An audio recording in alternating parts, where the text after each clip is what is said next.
Permettez-moi de souligner la compréhension de mon ami Henri Delbès, président de l'Office de tourisme, qui, malgré les chamboulements que cette réalisation complexe impliquait, a soutenu, avec l'ensemble du personnel de l'Office de tourisme ou municipal, le projet depuis ses débuts.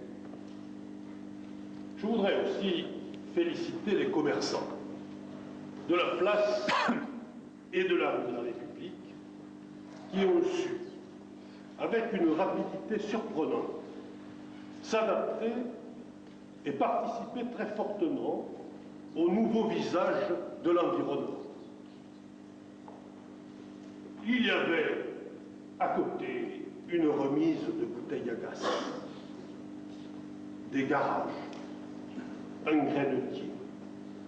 Tout cela a été en quelques années transformé grâce à leur dynamisme. Et aujourd'hui, Moissac, et particulièrement ce quartier, au lieu de tourner le dos à son patrimoine, aujourd'hui, je crois, ce quartier sait enfin accueillir des dizaines de milliers de personnes qui nous rendent visite. Comment ne pas souligner à cette occasion aussi le rôle déterminant de tous ceux qui font vivre le patrimoine. L'Arche de Noé, la troupe permanente qui est à Moissac, le centre culturel et le comité des fêtes, la Diane, qui organise un certain nombre de concerts dans l'abbatiale de le Cloître, font vivre une grande partie de l'année ce patrimoine qui s'enrichit de ces animations comme il s'enrichit des recherches engagées depuis plusieurs années par mon ami Pierre Sirpan, prêtre, et Chantal Freiss, conservateur du musée, qui ont ressuscité, si je puis dire, les enluminures dont vous pouvez admirer quelques exemplaires ici. Ce patrimoine vit, ce patrimoine s'enrichit. Et notre ambition, bien sûr, c'est d'être en mesure, dans quelques années, de pouvoir offrir aux personnes qui viennent visiter le Cloître l'ensemble de la pensée, des œuvres, des actions, des modes de vie, tels qu'ils étaient au XIe et au XIIe siècle. C'est avec beaucoup de reconnaissance que je voudrais remercier le Conseil régional pour sa contribution, certes modeste, 49 000 francs, mais le Conseil régional est impliqué en totalité dans le contrat de site dont je parlerai dans quelques minutes et qui permettra d'atteindre un nouveau palier en matière touristique dans la région de Moissac.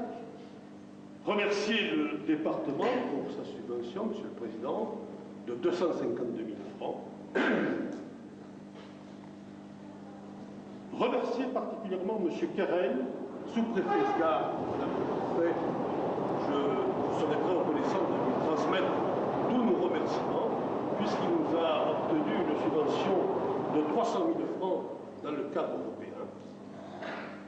Et bien sûr, Madame Thomasin, Monsieur le Directeur régional des affaires culturelles, l'énorme apport financier que vous avez fait dans cette opération, puisque l'ensemble de l'équipement doit représenter 3,5 millions de francs et que vous avez à peu près apporté la moitié.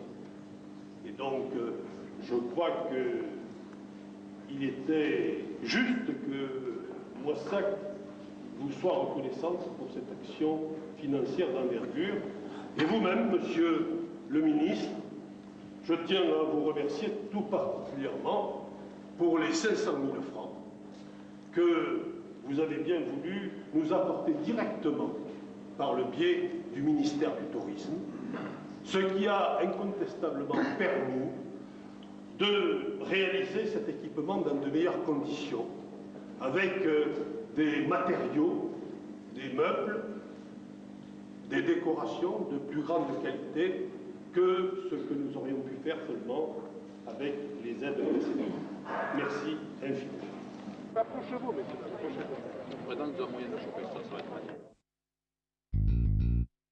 Le partenariat conclu entre l'Université de Bordeaux et la municipalité ont entériné l'accord des deux parties pour la gestion de ce centre et les thèmes qui y seront développés.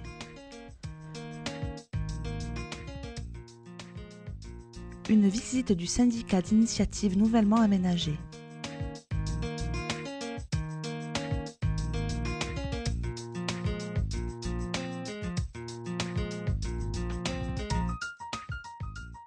Il va mettre à l'étude le point d'orgue de ces animations autour du patrimoine moissaguais, qui devrait être dans les 5 années à venir la tenue d'un colloque international ayant pour thème l'art de Moissac et son rayonnement.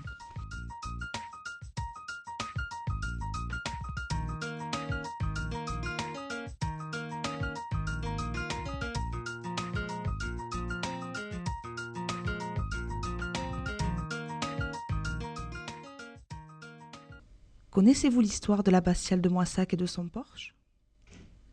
Découvrez-la en cliquant sur le lien.